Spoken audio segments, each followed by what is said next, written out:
Since you've already made yourself known, you had might as well join me. Was I really out for that long? Apologies. I was just thinking. I don't know if you're aware, but a misanthrope is someone that hates humans. Paradoxically, being one themselves, but humans are no strangers to self-loathing. It is, after all, a perfectly natural and logical result to come to, in fact. That very fact highlights my issue. Our kind was cursed with knowledge.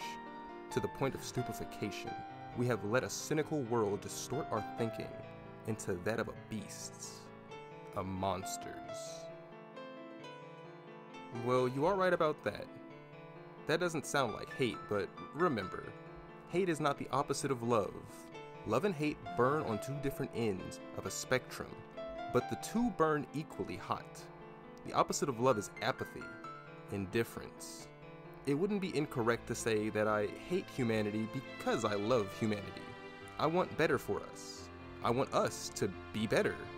I know that it's possible. I see many strong, upright individuals leading communities into a promising future. But still, I see even more unwilling to lift a finger for themselves or anyone else. So few people are willing to bear the burden of another's pain, let alone the whole world's. It is almost too much to ask of someone. Yet, I believe that it is expected of everyone, myself included. Huh? Why let other people's inaction bother me so much? It is because I am stricken by Sonder, unable to detach the idea of a lived life from any living creature. Everything has had events that, for better or for worse, led them to this very point, the now. But each decision is just that, a decision, one we make. Be it under duress or without warning, we all choose our path. Even the many that willingly turn off their hearts and become monsters in their minds, be it circumstances or apathy, are guilty of the sorrows their cruelty produces.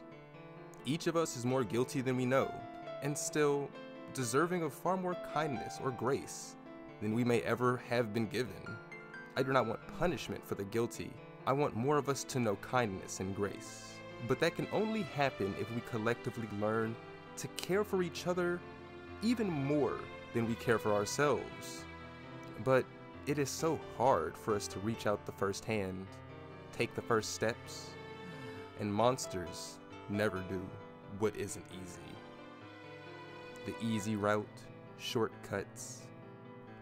These are things that we allow to rule our world, and our masters who make it to the top using them are quick to plug them off afterwards.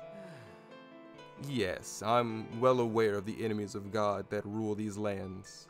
A system that rewards the most heartless, ruthless monster with nothing but more power will never have something as unprofitable as love be anything more than an idea for bohemian fools like you and I to ponder over. And yet, even knowing that, I cannot give up. The reward the fates have provided me for always carrying this world's burdens in my heart was the ability to ignite my sorrow and burn it as fuel. So now, when the lights in my eyes go out, I burn my dread until I have sight. When my limbs become weakened, I burn until I have strength. Even when I do not want to continue, I burn until I move without thinking. When I have no hope to cling to, I burn. No matter what, like the blazing sun that never sets, I will burn. No one exists on purpose, but we all exist to fulfill some purpose. I intend on finding what that is, even if it means I have to burn for all eternity. I don't know if this meant anything to you or not, but I'm grateful. It isn't often that I get a chance to speak and be listened to. It is a luxury I am still learning to use freely.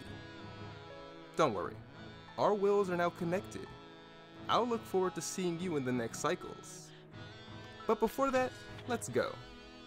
We got monsters to hunt.